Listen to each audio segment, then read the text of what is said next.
Hey everybody, what's going on? This is Eric from StilyoApps, and in today's video I'm going to answer a very quick question. Is Shopify down?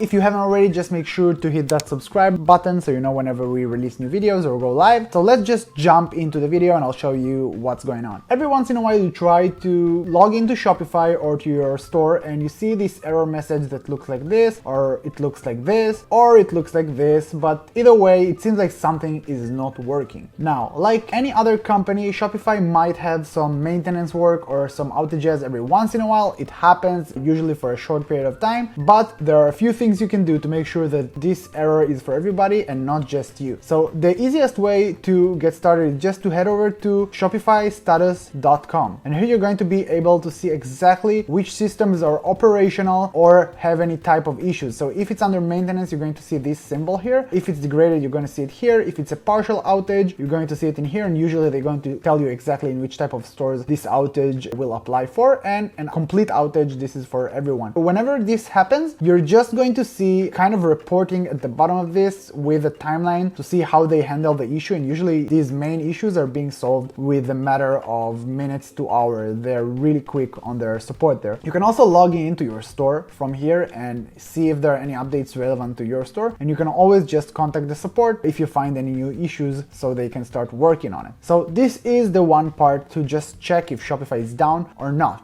Another issue might be if you want to check if your own domain is down or not. So let's say that your store is Gymshark. All you have to do is just head over to your actual store, and then what you can do is just copy the domain, head over to this site, downforeveryone or justforme.com. Just paste the domain here, and then is it down for everyone or just me? Click the just me button, and now you can see that Gymshark is up for everybody. So if it's down, it's just for you. Now let's check another random website just to show you how it works.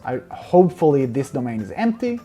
And you can see that this website is down. So this is great, and you can use it for any website you want, especially for your website. So this is it, guys. This is all I wanted to show you in this video. If you have any questions, make sure to comment them in the comment section below so we can answer it. And if you want any new videos, let us know as well. By the way, I'm going to put both of these links, shopifystatus.com and downforeveryone or justforme.com, so it's going to be easier for you to navigate over there. I'll see you on the next video, and thank you for watching.